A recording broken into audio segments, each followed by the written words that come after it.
All right, diving right in today, we're tackling those tricky office moments. You know, those times when you want to help, but the right words just vanish?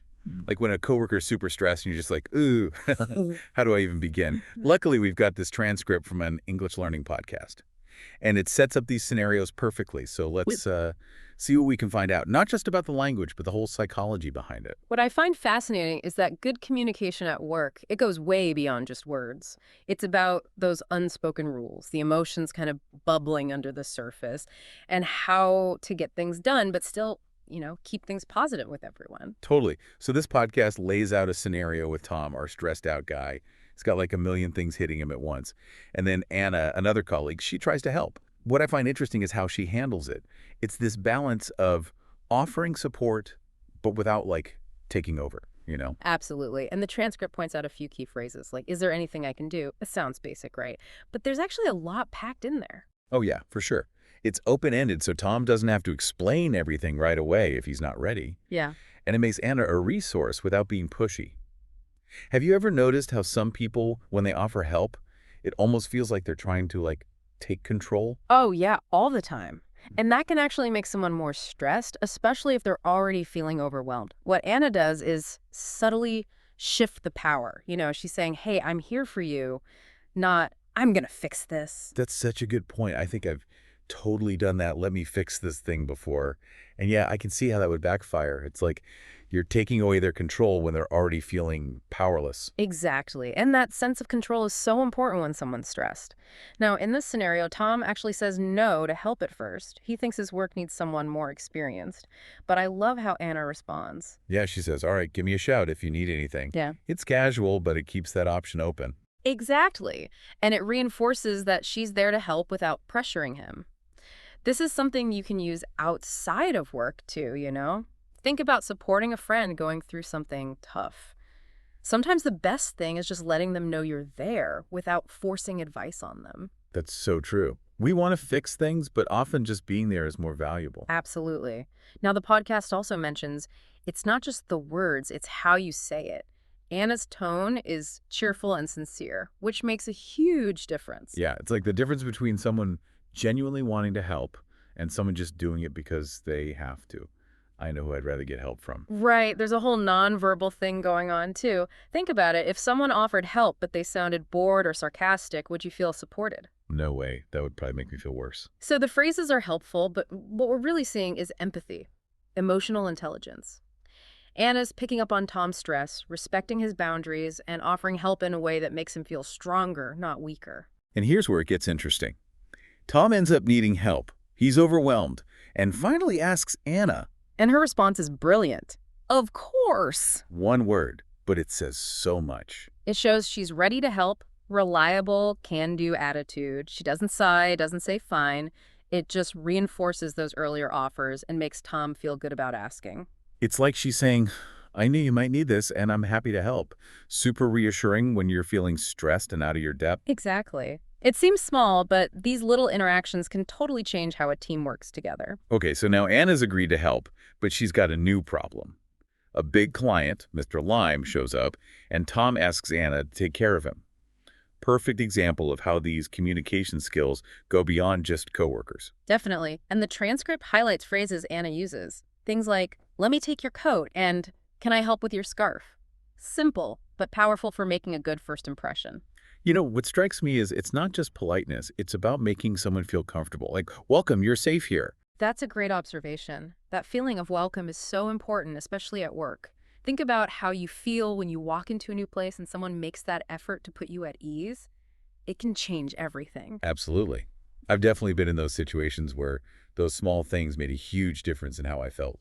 But like you said, it sets the tone. Exactly. And Anna's doing this for both a colleague and a client. It shows these communication principles, they're universal. It's not about specific phrases, it's about building trust, respect, making people feel valued. That's really insightful. It's not a script, it's an approach. Being mindful, empathetic, and proactive about creating a positive environment. Absolutely. And that's something we can all work on, no matter what our job is. So to recap, we saw Anna use simple but effective phrases to offer support, respect boundaries, and create that welcoming atmosphere.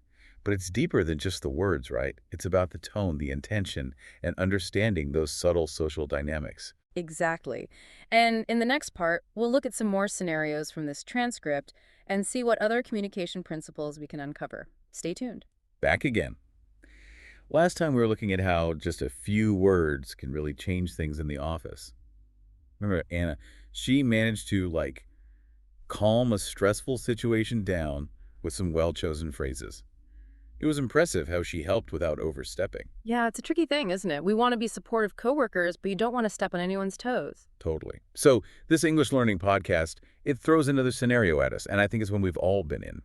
Okay, imagine you're in a meeting and someone's presenting this complex idea, but they're not explaining it well. Everyone's looking confused. How do you jump in and help without embarrassing them? Ooh, that's a classic office problem. Wanting to help, but also not wanting to take over or make your colleague look bad. Exactly. What does our podcast recommend? Well, it suggests asking a question to clarify.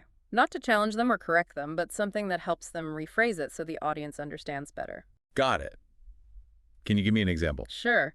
Imagine they're explaining some new software and people are getting lost in the technical stuff. You could say something like, just so I'm clear, is this system mainly for improving how teams work together, or is it more about individual productivity? Ooh, I like that. It guides them back to the main point without making them feel like they messed up. It's almost like you're saying, help me understand this better, which takes the pressure off of them. Exactly. And it shows the rest of the group how to be a good listener. Sometimes just one clarifying question can change the whole mood in a meeting. I've also noticed that giving a specific example or telling a quick story can really help in these situations. That's a great point. It makes the idea more concrete, easier to relate to. Right. Like if the presenter is talking about how important customer feedback is, you can share a quick story about a time you got valuable feedback from a customer and it led to something good. It backs up their point and makes the conversation more interesting for everyone, and it subtly shows that you understand the topic, which can make the presenter feel more confident. Yeah, like you're saying. I get what you're saying, and here's a real-world example.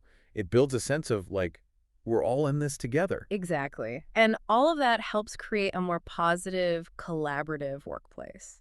Okay, so we've dealt with confusing presentations. What about delegating tasks?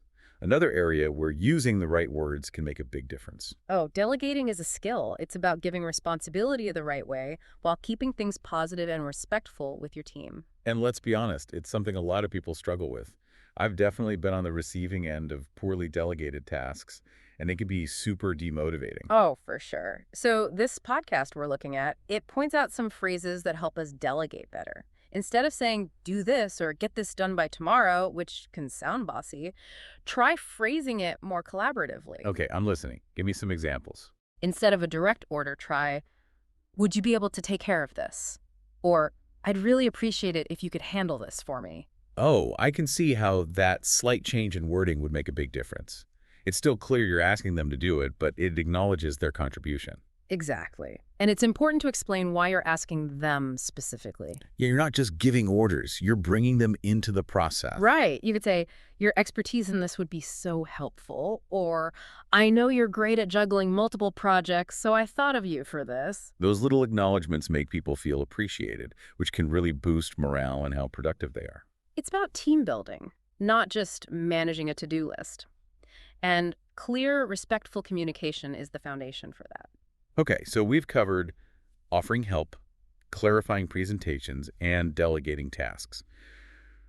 What other communication challenges does this podcast talk about? Well, it goes into giving feedback, especially constructive criticism. That's where the right language can make it a positive experience instead of a negative one. It's something we all have to deal with, giving A&D, receiving feedback. And honestly, it can be really uncomfortable. It can. But it's so important for growth, both personally and for the team as a whole. So the podcast really emphasizes framing feedback in a way that helps, not hurts. How do they suggest we do that? The key is to focus on what they're doing or the work itself, not the person.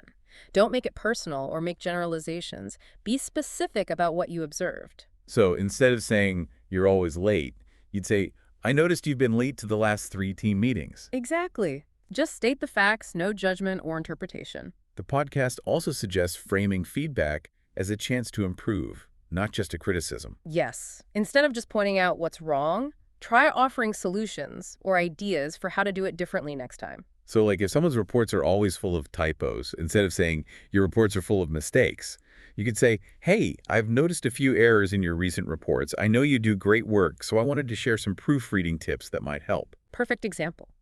You're acknowledging the issue, but also showing you believe in their ability to get better. It's about being supportive. And it opens up a conversation instead of shutting it down with blame. Exactly. The goal is to help them grow and develop, not make them feel bad. This has been so helpful. It's like you said before, it's not about memorizing phrases. It's about having the right attitude, respect, empathy, and clear communication. Absolutely. And those principles apply to all kinds of situations at work, from casual chats to big presentations. We've covered a lot in this part, from making presentations clearer to delegating and giving good feedback. But our exploration of office communication isn't done yet. Next time, we'll see how to apply these principles to even trickier social situations. Stick with us. And we're back for our final look at office communication. We've already covered so much, from helping out to giving feedback, but now I want to get into those trickier social situations, the ones that can really make or break those office relationships. It really is like walking a tightrope sometimes, you know? You want to be friendly and approachable, but you got to keep those professional boundaries too. Exactly. And our English learning podcast actually gives some great examples. Let's start with a classic one. How do you politely turn down an invitation to something without making anyone feel bad? Maybe you're drowning in work or just need some time to yourself. Whatever the reason, saying no can be so awkward. Oh, it definitely can be, especially if you're new and trying to, fit in. But there are ways to say no gracefully. The podcast says start by showing appreciation, like, thanks so much for inviting me. I really appreciate you thinking of me. That's a good point. It acknowledges their effort, shows you value the connection, even if you can't go. Sometimes we get so focused on saying no that we forget to, be appreciative first. Yeah, it's like saying, I see you, I value this, and then you give a quick, honest reason why you can't make it. Do you think it's better to be vague or specific? Like, I have other plans, versus I'm catching up with family that night. Good question. I think it depends on how comfortable you feel in the situation. Sometimes a simple, I already have plans is enough. But if you're okay sharing a bit more, it can make it feel more genuine. Plus, it might stop them from trying to reschedule, which can get even more awkward. Exactly. The key is to keep it short. No need to over-explain. You don't want it to sound like you're making excuses. The podcast also mentions offering another option. Something like, I'm bummed to miss it, but maybe we could grab coffee next week. That's a great way to show you still want to connect, even if you can't make this thing. Yeah, it reinforces that it's just a scheduling conflict, not personal. Exactly. And it reminds us that building relationships at work, it takes time. You don't have to say yes to everything to connect with people. Okay, so we've got declining invitations down. Now, let's talk office gossip. We all know those coworkers who love to spread rumors or talk about people behind their backs. How do you get out of those conversations without looking like you're, I don't know, judging them? It's a tough one for sure. You don't want to gossip, but you also don't want to create tension or come off as like holier than thou. Right, because sometimes those gossipy chats, they can almost feel like dot bonding, Like if you don't join in, you're the outsider. That's a really interesting point. It shows how much social pressure there is to participate. But the podcast gives some good strategies. One is to subtly steer the conversation in a different direction. Oh, I like that. So if they're talking about someone's struggles on a project, you could say, I've been meaning to check in with them about that. Wonder if there's anything we can do to help. Exactly. You're shifting it from gossip to problem solving. Much more positive. And it shows you're a team player, focused on helping people succeed. Another tip is to just excuse yourself politely. You don't have to explain. A simple, gotta run to a meeting or need to finish this report works fine. Strategic retreat. Sometimes the best option. Absolutely. And remember, you gotta protect your own energy. No need to stay in conversations that make you uncomfortable. All right, so we've handled invitations and gossip. What about when there's actual conflict, like a disagreement with a coworker? How do you approach that in a way that's, productive and respectful? Well, conflict is going to happen at work. It's how we deal with it that matters. So what does the podcast say? It says, go into it calmly and respectfully. No blaming or personal attacks.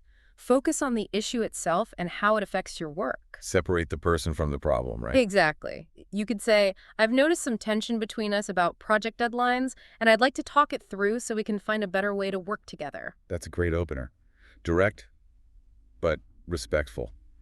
And it sets the tone for, like, working together to solve it. The podcast also says active listening is key. Really try to understand their point of view, even if you don't agree. That can be hard, especially when you're feeling upset or frustrated. Yeah. But yeah, I can see how it would help to calm things down and find common ground. For sure. And once you've both had a chance to say your piece, you can start brainstorming solutions. Remember, compromise is key. It's not about winning or losing. It's about finding something that works for both of you. Exactly. And sometimes it helps to bring in someone neutral, like a manager or HR, to help guide the conversation. That makes sense, especially if it's a really heated or sensitive issue. It shows you both want to find a resolution. Right. It shows you're taking it seriously and want to keep a good working relationship. Wow, we've covered so much in this deep dive, from offering help and giving feedback to all those tricky social situations like saying no to invitations, handling gossip, and resolving conflicts. It's amazing what we can learn from just breaking down a simple English learning podcast, right? It really is.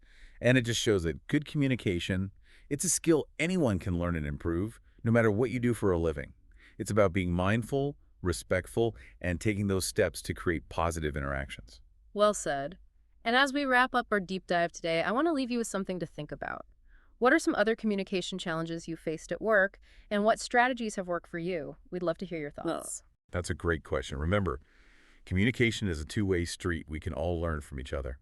Thanks for joining us on this deep dive.